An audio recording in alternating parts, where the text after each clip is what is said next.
November in the hills. Out in the country where folks live close to the soil, November is a time to rest and be thankful. The corn's in the crib, the fodder's in the shock. The hay's in the mow, the tobacco's in the barn. The pickling's done, the cider jugged. The firewood's cut and the sorghum's made.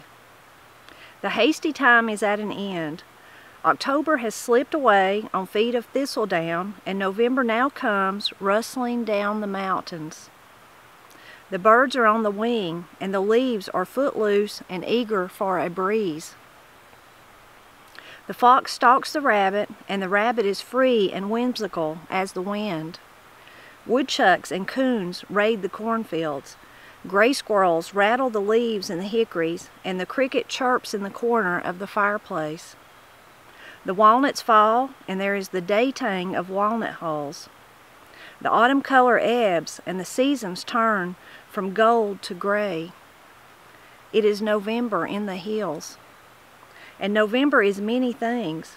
It is a time for sitting around the hearth fire, and a time for walking down a country road in the starlight.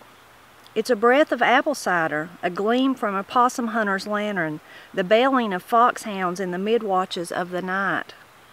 It's a season of wind and rain, frost and rime, and sometimes snow. It's willows going from green to golden bronze. It's pumpkin in the pie, and thoughts turn into mincemeat.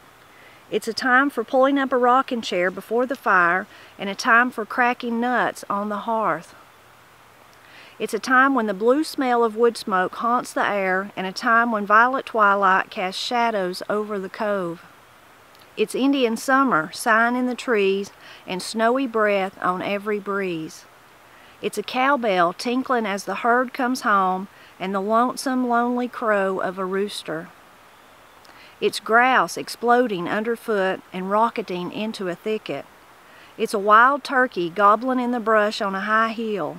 It's a squirrel with bushy tail and shoe-button eyes standing on the trunk of an oak like a carved statue. It's a rabbit hippity-hopping through the sere grass. It's the wind running its fingers through a field of broom sage. It's holly and mountain ash, berry bright and firelight gay. It's apples in the cellar, dried fruit in the pantry. It's a jug of molasses, a jar of sourwood honey, a crock of homemade kraut. It's a bouquet of dried onions above the kitchen stove, strings of red peppers, pods of okra, strips of dried pumpkin. It's a harvest of striped gourds and rainbow-colored ears of Indian corn. It's a candy roaster and green polka-dotted squash. It's pickled beans and pickled peaches, pickled beets and pickled onions. It's liver and lights, backbones and ribs, liver mush and souse meat. It's pumpkin whiskey and persimmon brandy, apple cider, and fox grape wine. It's the smell of frost-ripened maypops and gingerbread fresh from the oven. It's parched corn with butter and salt. It's apple butter and pumpkin butter. November is naked woods and meadows brown and sere. It's gray rain falling from a gray sky upon gray leaves. It's frosty knuckles rapping at the door. It's a groundhog sniffing the wind and scurrying back to his den to sleep until spring. It's bears fattening on mast for the long winter sleep. It's the creek whispering and the hemlock crooning. It's a fiddle tune and a homespun ballad. It's corncob tales around a stove at the country store. But most of all, November out in the country is a time to rest and be thankful.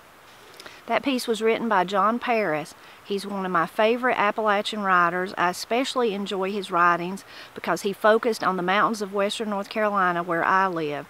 So whatever I read, like his description of November in the hills, it always rings true to my experiences and the experiences of my family. I hope you enjoyed hearing this little piece, and I hope you'll leave a comment and tell me what November is like where you live.